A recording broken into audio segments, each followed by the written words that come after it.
ஜெபம் செய்வோம்.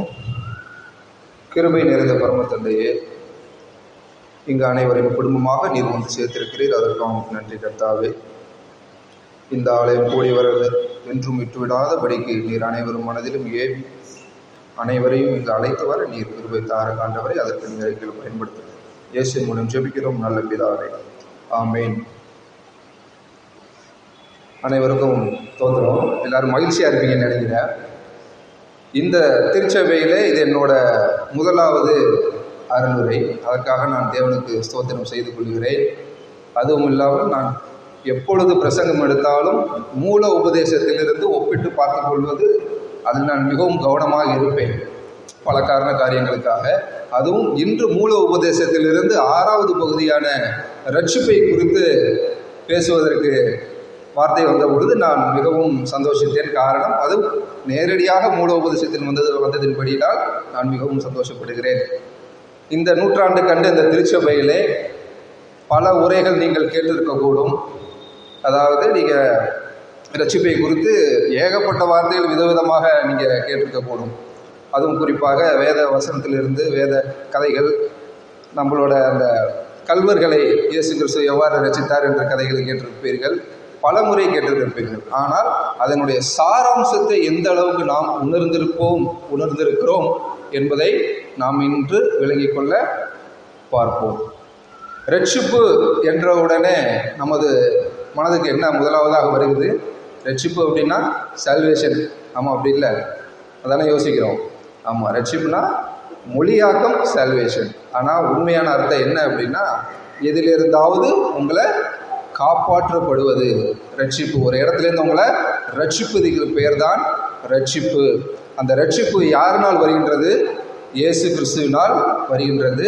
அவர் மூலமாக மட்டும்தான் வரும்.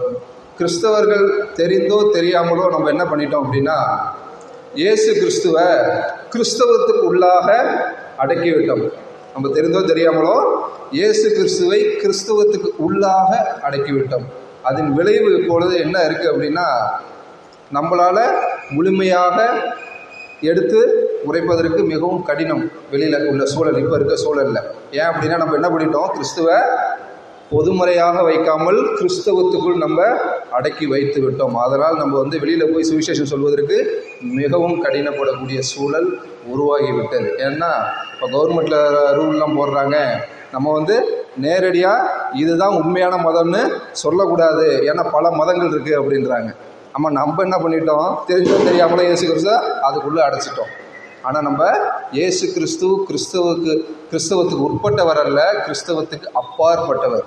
கிறிஸ்துவை ஃபாலோ பண்ணுறவங்க, கிறிஸ்துவை பிரதிபலிக்கிறவர்கள் தான் கிறிஸ்தவர்களே தவிர இயேசு கிறிஸ்துவானவர் கிறிஸ்தவத்துக்குள்ளே என்றைக்குமே நம்ம அடக்கி வைக்க முடியாது. இயேசு கிறிஸ்துவின் மூலியமாக தான் ரட்சிப்பு இருக்கிறது, அவன் இரத்தத்தில் தான் இந்த ரட்சிப்பு இருக்கிறது என்பதை நாம் என்றைக்கும் புறஜாதியாருக்கு உறக்க சொல்ல வேண்டும். ஒரு சின்ன கதை ஒன்று சொல்கிறேன் உங்களுக்கு. இல்லை, ஏவாள் பண்ண வேலை தான். அதனால தான் நம்ம எல்லாரும் இங்கே இருக்கிறோம். இல்லைன்னா இன்னொருக்கு ஏதேன் தோட்டத்தில் நம்ம எல்லாரும் சந்தோஷமாக இருக்கலாம். குரங்குக்கு வாக்கப்பட்ட அப்போ மேலே பிச்சு தான் ஆகணுங்கிற மாதிரி ஆதாம் என்ன பண்ணிட்டாரு? அந்த காலத்தில் இயேசுவோட ஏவாளோட சேர்ந்து ஜாரா தட்டிட்டாரு. அதனால என்ன பண்ணிட்டோம்? நம்மளாம் இங்கே இருக்கிறோம். என்னைக்காவது ஒரு நாள் நம்ம அந்த ஏதேன் தோட்டத்துக்குள்ளே இயேசு கிறிஸ்துவானவர் நம்மளை அழைத்து செல்வார். நாம் செய்த தவறுகளின் விளைவு தான் நம்ம என்ன பண்ணுறோம்? இப்போ ரட்சிப்பை தேடி அலையக்கூடிய சூழ்நிலையில் இருக்கும். இன்னும் பலருக்கு புரிய மாட்டேங்குது. ரட்சிப்புனா அது கிறிஸ்தவர்களுக்கு மட்டுமா, இல்லை எல்லாருக்குமா, இல்லை இந்த மதத்தை சார்ந்தவங்களுக்கு மட்டும்தானா, இல்லை நான் ஆல்ரெடி கிறிஸ்தவ குடும்பத்துக்கு தானே பிறந்திருக்கேன், இந்த ரட்சிப்பு எனக்கு இப்போதைக்கு தேவையா, நான் எத்தனை வாட்டி ரட்சிக்கப்படணும், ஏகப்பட்ட பல கேள்விகள் இருக்கும். ஆனால் நம்ம எல்லாத்துக்கும் முட்டு கொடுத்துக்கிறது என்ன? இயேசு கிறிஸ்துவின் ரத்தத்தின் வழியாக ரட்சிப்பு வருகிறதுன்ற ஒரு தாற்பயத்தை மட்டும் தெரிஞ்சு வச்சுட்டு நம்ம என்ன பண்ணிடுறோம்? நம்மளே சாட்டிஸ்ஃபை பண்ணிக்கிட்டு ஒரு இடத்துல அடங்கி போயிடுறோம். ஆனால் அது அவ்வாறு கிடையாது. தீத்து 2ஆம் அதிகாரம் 11ஆம் வசனத்தில் இயேசு கிறிஸ்துவானவர் தெளிவாக சொல்கிறாரு, ரட்சிப்பு என்பது அனைத்து மதங்களுக்கும் உரியது. அது முக்கியமாக நம்ம இயேசு கிறிஸ்துவால் மட்டும்தான் ரட்சிப்பு வரும். வேற எந்த தெய்வத்தினாலும் ரட்சிப்பு வரவே வராது. வேற எந்த தெய்வத்தினாலும் வராது, எந்த மதத்தை எடுத்துக்கொண்டாலும் வராது, எந்த கோட்பாடுகளை எடுத்துக்கொண்டாலும் வராது. ஏன் அப்படி சொல்கிறேன் அப்படின்னா, பல வேத நூல்கள் இருக்குது, ஆமாவா இல்லையா? ரிக் வேதா, யஜுர்வேதா, சாம வேதா, அதர்வண வேதா, ஏகப்பட்ட வேதங்கள் இருக்குது. அதெல்லாம் ஃபாலோ பண்ணுறவங்கள இந்துக்கள்னு சொல்கிறாங்க. கடந்த 2000 வருஷத்துக்குள்ள பல மதங்கள் உருவாயிருக்கு. புத்திசம், ஜெயினிசம், ஏகப்பட்ட மதங்கள் இருக்குது. அந்த மத கோட்பாடுகள்லாம் நீங்கள் எடுத்து பார்த்தீங்க அப்படின்னா, நீ நல்லது பண்ணால் நீ மோட்சத்துக்கு போயிடுவ, புண்ணியம் பண்ணால் உனக்கு சொர்க்கம் கிடைக்கும், இப்படி தான் சொல்லுதே தவிர ரட்சிப்பை குறித்து எந்த மதமும் பேசவில்லை, எந்த மதமும் போதிக்கவில்லை. ஆனால் வேத நூல், நம்ம வேத வசனம் மட்டும்தான் தெளிவாக கூறுகிறது, இயேசு கிறிஸ்து ஒருவரினால் மட்டும்தான் ரட்சிப்பு உண்டாகும். அவரால் மட்டும்தான் கொடுக்க முடியும், அவர் தான் கொடுத்தார், வேற யாராலையும் கொடுக்க முடியாது. இப்போ கார்பரேட் கல்ச்சரில் இந்த புத்த மதத்தெல்லாம் தூக்கி பிடிச்சிட்டு இருக்கிறாங்க. 4 நோபல் ட்ரூத்ஸ் 8 ஃபோல்டு பார்த்து, அவ்வளோதான், அதுக்கு மேலே எதுவும் கிடையாது. சகிச்சு கொண்டு வாழு அப்படின்னு சொல்கிறது புத்த மதம், அவ்வளோதான். ஆனால் நம்ம வேத நூலில் மட்டும்தான் தெளிவாக இயேசு கிறிஸ்துவின் மூலமாக வந்திருக்குது. இப்போ நம்ம இங்கே ரட்சிப்புன்னு நம்ம படிச்சிடுறோம். இப்போ பழைய ஏற்பாட்டில் ரட்சிப்பு நம்ம எங்கே இருக்குன்னு நமக்கு தெரியணும்ல. நேற்றும் இன்று மாறாத தேவன் இல்லை நம்ம தேவன். அப்போ அங்கேயும் ரட்சிப்பு இருந்திருக்கணும்ல. அப்போ அதையும் நம்ம தேடி பார்க்கணுமா இல்லையா? அப்படி பார்க்கும் போது அவங்களுக்கு தெரியுது, யூதர்களுக்கும் இயேசு கிறிஸ்துவானவர் ரட்சிப்பை தந்திருக்கிறார். எவ்வாறு தந்திருக்கிறார்? எங்கே தந்திருக்கிறார்? மோசே எழுதின 5 ஆகமங்கள், முதல் 5 ஆகமங்கள் மோசே எழுதின ஆகமம். அந்த 5 ஆகமங்களில் 4 வாட்டி தான் என்ன வருது? ரட்சிப்புன்ற வார்த்தை வருது. எத்தனை வாட்டி? 4 வாட்டி. ஆதியாகமத்தில் 1 வாட்டி வருது, யாத்ராகமத்தில் 2 வாட்டி வருது, அப்புறம் உபாகமத்தில் 1 வாட்டி வருது. மொத்தம் எத்தனை வாட்டி? 4 வாட்டி வருது. வேற அதுக்கப்புறம் அந்த 5 ஆகமங்களில் வேற எங்கேயும் ரட்சிப்பு இல்லை. அதை தான் யூதர்கள் தோரான்னு இன்னும் வச்சுக்கிட்டு இருக்கிறாங்க. அதை தான் நம்ம இப்போ பழைய ஏற்பாட்டில் முதல் 5 பாகமாக படிச்சுக்கிட்டு இருக்கிறோம். அதுலேயும் ரட்சிப்பு இருக்கிறது. அது ஏன் நம்ம கண்ணுக்கு புலப்பட மாட்டேங்குது? ஏன் யூதர்கள் கிறிஸ்துவை அங்கீகரிக்கவில்லை என்றால், நம்ம ஒன்றை கூத்து தான், வேற யாரும் இல்லை. எல்லாத்துக்கும் நமக்கு ஏற்றாப்புல நம்ம மாற்றிக்கிட்டா தானே எதுவாக இருந்தாலும் நல்லா இருக்கும், ஆமாம் இல்லையா? உள்ளதை அப்படியே அங்கீகரிக்கிறது, அதை புரிந்து கொள்வது நமக்கு மிகவும் கடினமானது. அதனால தான் என்ன ஆயிடுச்சு, நம்ம அவருக்கு ஏற்றாப்புல மாற்றிக்கிட்டோம். அதன் விளைவு என்ன ஆயிடுச்சு, அது ரெண்டுமே பிளவுபட்டு, எதுவும் அவங்க ஏதோ வேற கடவுளை கும்பிட்ற மாதிரி, நம்ம ஏதோ வேலை கடவுளை கும்பிட்ற மாதிரி, நம்ம கிறிஸ்தவங்களும் தனியாக கடவுளை என்னமோ நம்ம கோழி குஞ்சு மாதிரி வச்சு காப்பாற்றுற மாதிரியும் அப்படி நினச்சிட்டு இருக்கோம். அப்படிலாம் கிடையாது. ரட்சிப்பு என்பது அனைத்து மதங்களுக்கும், மனிதனாக பிறந்த அனைவருக்கும் ரட்சிப்பு உண்டு. அது இயேசு கிறிஸ்துவினால மட்டும்தான் வரும், வேற யாருனாலையும் வரவே வராது. அதையும் தேவன் எவ்வளவு நேர்த்தியாக ஏதேன் தோட்டத்திலேயே முன்குறித்து விட்டார். ஒவ்வொரு வாட்டியும் உணர்த்திருக்கிறார்.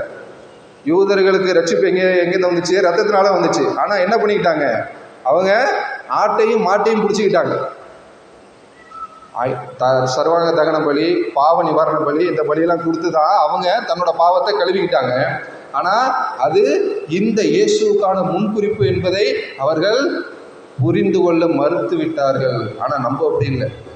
ஏதோ நம்ம அந்த காலத்தில் பிறக்காம இந்த காலத்தில் பிறந்ததுனால வழிநெடுக என்ன நடந்துச்சுன்னு நமக்கு தெரியுது. அதனால நம்ம இயேசு கிறிஸ்துவ சொந்த ரட்சகராக ஏற்றுக்கிட்டு நம்மள என்ன பண்ணிட்டோம்? அவர் பாவத்திலிருந்து கழுவப்பட்டு விட்டோம். அதனால நம்ம என்னது? ரட்சிக்கப்பட்டு விட்டோம். கிறிஸ்தவர்களாக பிறந்து விட்டால் மாத்திரம் ரட்சிப்பு உங்களுக்கு வந்து விடாது. கிறிஸ்துவை பற்றி அறிந்து ஒப்புரவு ஆகுதல் செய்து நீங்கள் சரணாகதி இயேசு கிறிஸ்துவிடம் அடைந்தால் மாத்திரமே உங்களுக்கு ரட்சிப்பு கிடைக்கும்.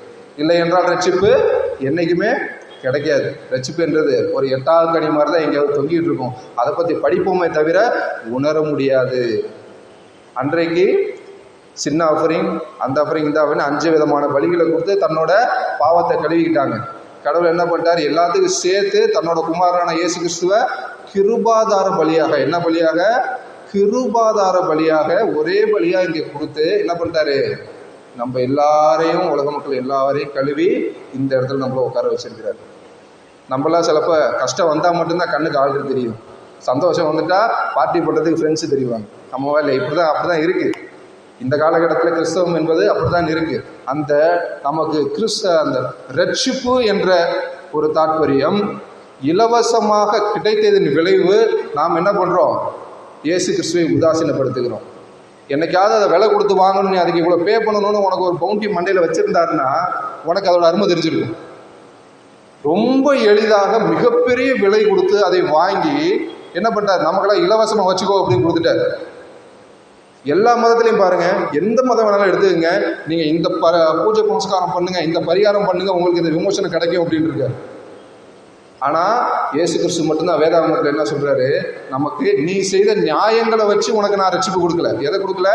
நீ செய்த நியாயம் தர்மத்தை வச்சு நான் உனக்கு ரட்சிப்பு கொடுக்கல. எதை வச்சு ரட்சிப்பு கொடுக்குறாரு? உனக்கு பாவம் பார்த்து கொடுத்துருக்கேன்.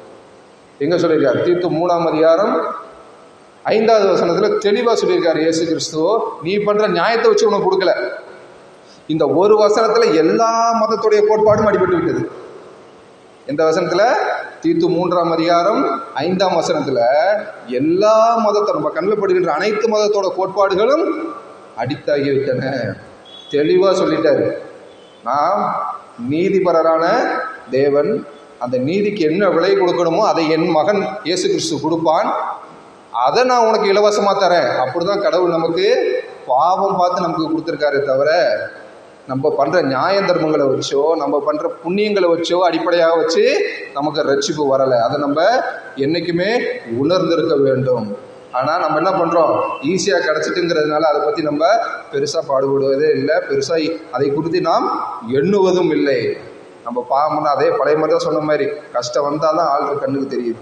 கிறிஸ்தவர்களுக்கு கஷ்டம் வந்தால் தான் ஆள்று கண்ணுக்கு தெரியுது, இல்லைன்னா தெரியவே மாட்டேங்குது. நம்ம ரட்சிக்கப்பட்டோமா படலையானே அவங்களுக்கு கண்டுபிடிக்கிறதுக்கு மிகவும் கடினமாக இருக்குது. ஒரு தடவை கடவுள் உங்களை ரட்சித்து விட்டார் என்றால் அது பரிபூர்ணமான மாற்றத்தை உங்களது வாழ்க்கையில் கொடுக்கும். என்ன கொடுக்கும்? பரிபூர்ணமான மாற்றத்தை கொடுக்கும். நீங்கள் தற்காலிக பொருளாதார தேவைக்கு, தற்காலிக நிம்மதிக்கு, தற்காலிக சந்தோஷத்துக்கு நீங்கள் ஆலயத்தில் வந்து முட்டி போடுறீங்க அப்படின்னா அது எந்த விதத்தில் எத்தனை நாளைக்கு உங்களுக்கு பணம் கொடுக்கும்னு தெரியாது. ஆனால் இயேசு கிறிஸ்து ஒன்று கொடுத்தாரு அப்படின்னா உங்களுக்கு நிரந்தரமாக கொடுப்பார், பரிபூர்ணமாக கொடுப்பார். அது என்றைக்குமே மாறாது. இவ்வளோ பேசுகிறீங்களே ஃபெலிக்ஸ், நீங்கள் முதல்ல ரசிக்கப்பட்டீங்களா அப்படின்னு யாராச்சும் கேட்பாங்களா இல்லையா? நிச்சயமாக கேட்பாங்க.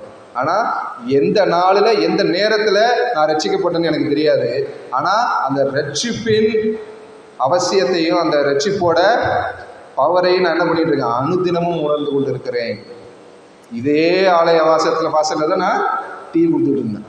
இதே ஆலயத்தோட வெளிப்பிரகாரங்களை நான் கூட்டிகிட்டு இருந்தேன். ஆனால் தேவன் முன்குறித்து தேர்ந்தெடுத்து என்னை இங்கு நிறுத்தியிருக்கிறார். அதுக்கு ரட்சிப்பு இல்லாமல் இது வருவதற்கு வாய்ப்பே கிடையாது.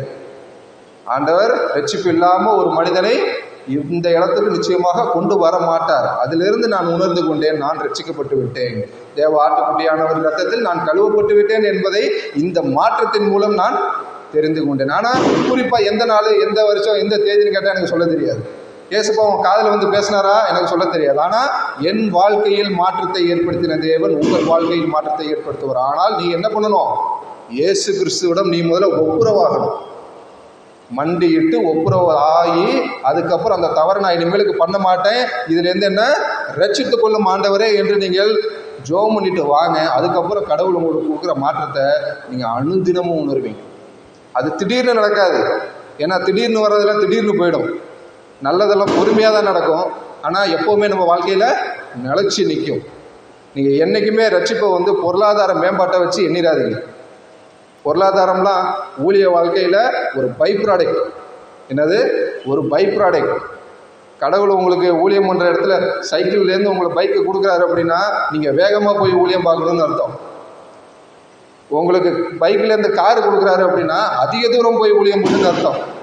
அதை விட்டுட்டு லேட்டாக போகிறதோ இல்லை பொறுமையாக அப்புறம் பார்த்துக்கலான்னு போகிறதோ இல்லை சைக்கிள் போன இடத்துல காரு போக முடியாது அதனால வேறு இடம் போகணும்னு நினச்சிங்கன்னா கடவுள் என்ன பண்ணிடுவார்? அங்கேயே ஒரு சுழி உட்கார வச்சுருவார். சஃபிஸ்டிகேட்டட் மினிஸ்ட்ரியாக போயிடும். என்னைக்கு இயேசு கிறிஸ்து உங்களுக்கு முன்குறித்து ஒரு இடத்துலேருந்து உங்களை எடுக்கிறாரோ, எடுத்து நீங்கள் மாற்ற வாழ்க்கையை நீங்கள் வந்துட்டீங்களோ அந்த வாழ்க்கையை பிடித்து கொண்டு அப்படியே போகணும். நம்மளாம் என்ன பண்ணிட்டாரு? எப்படி கெனேசியனான காலேபை யூதா கோத்திரத்தில் தத்தெடுத்து கொண்டாரோ அதே போல நம்ம எல்லாரும் இயேசு கிறிஸ்தன் பிள்ளைகளாக, பிதாவானவர் நம்ம எல்லாரையும் பிள்ளைகளாக தத்தெடுத்து கொண்டு நமக்கு சர்டிஃபிகேட் புதிய பொருளை கொடுத்துட்டார். பிள்ளைகளாக தத்தெடுத்து கொண்டேன்னு சர்டிஃபிகேட் கொடுத்துட்டாரு. அது என்ன? சொத்து பத்திரம் மாதிரி. எப்படி? சொத்து பத்திரம் மாதிரி. சொத்து பத்திரம் இருந்தால் வில்லங்க பத்திரம்னு இருக்கணும்ல. வில்லங்க பத்திரம் எது? அதுதான் அந்த 10 கட்டளைகள். பழைய ஏற்பாட்டில் உள்ள 10 கட்டளைகளை நீனு நிச்சயமாக கடைபிடிக்கணும். புதிய ஏற்பாடு வந்துட்டதுனால அந்த பிரதான கட்டளைகளை பிடிச்சிட்டு இருக்கேன், அதனால இது எனக்கு கண்ணுக்கு தெரியலன்னு சொன்னால் அது தவறு.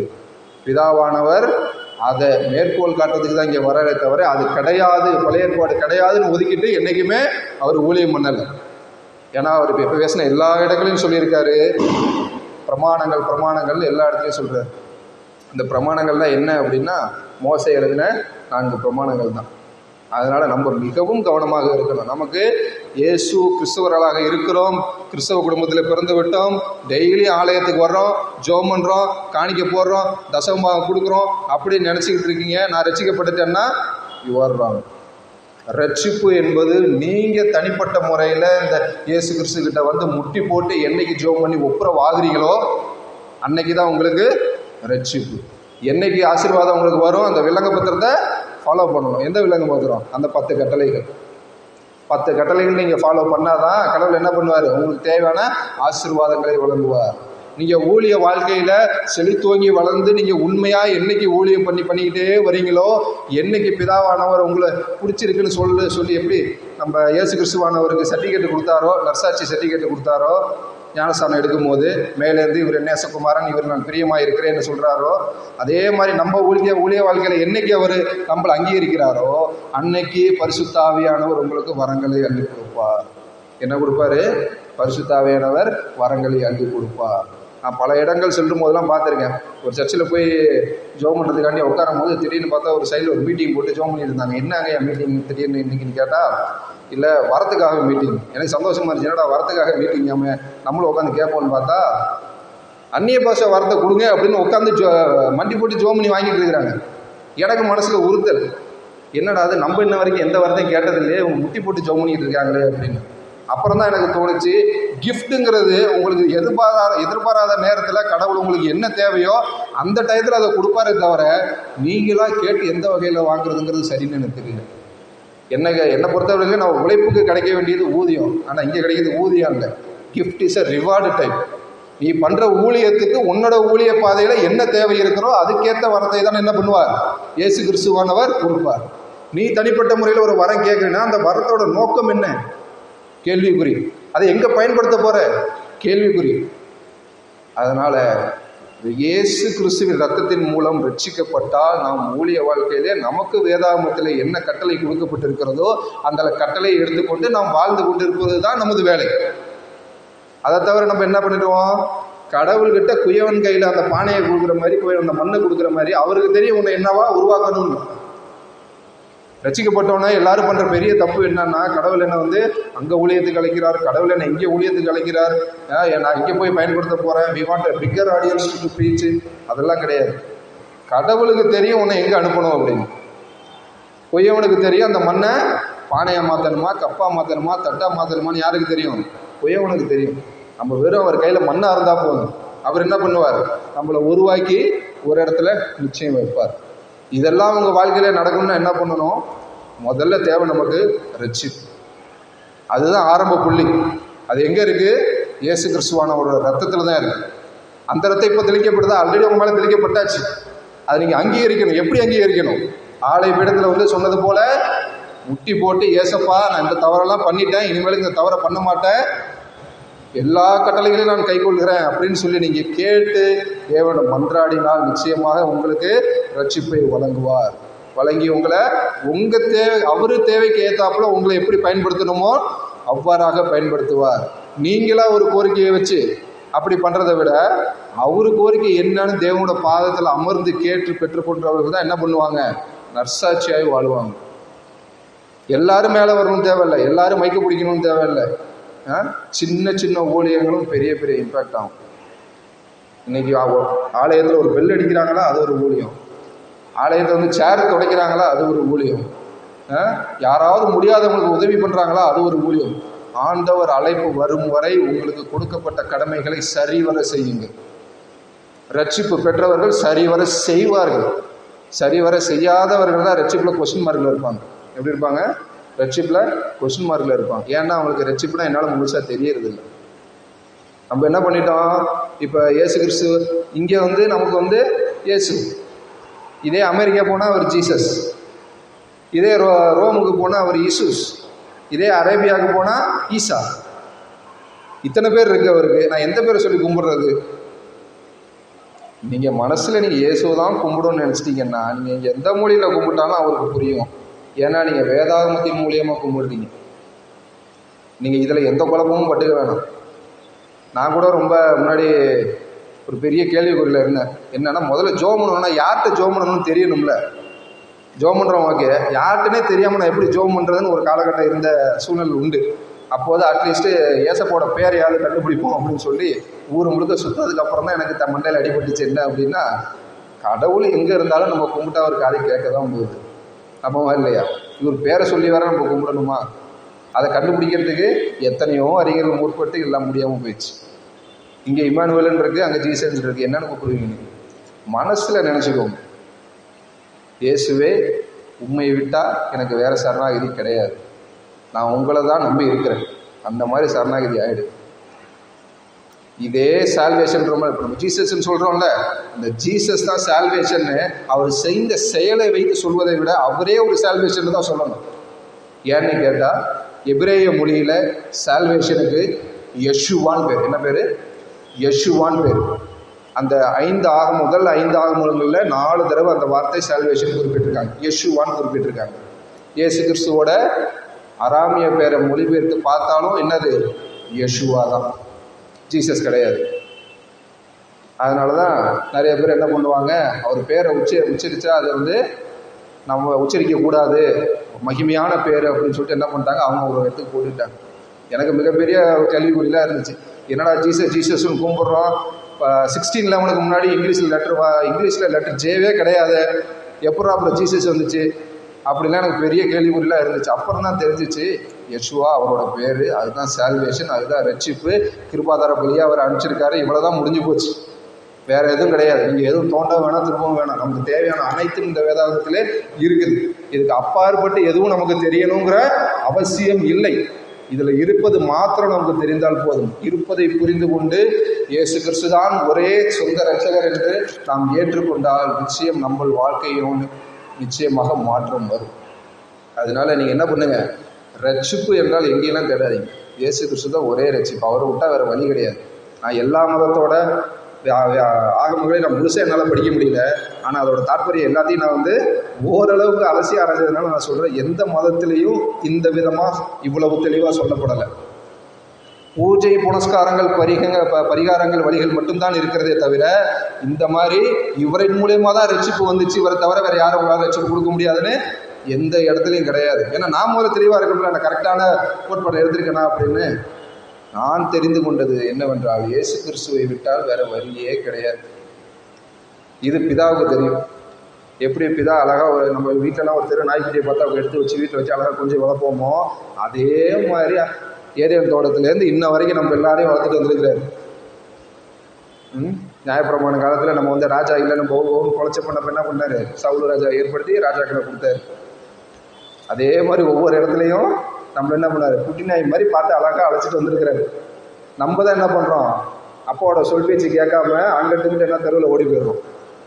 இனிமேல் அதை பண்ணாமல் நமக்கான அழைப்பு எங்கே இருக்குதோ, இயேசு கிறிஸ்து எங்கே இருக்கிறாரோ அந்த இடத்துல நம்ம இருப்பது தான் அழகு. அதை விட்டு நம்ம என்னைக்கு நம்ம வழி மாறினாலும் அது நமக்கு நிச்சயமாக பாதகத்தில் தான் முடியும். அது நமக்கு கெட்டதுனே தெரியாது, அதை கண்டுபிடிப்பது மிகவும் கஷ்டம்.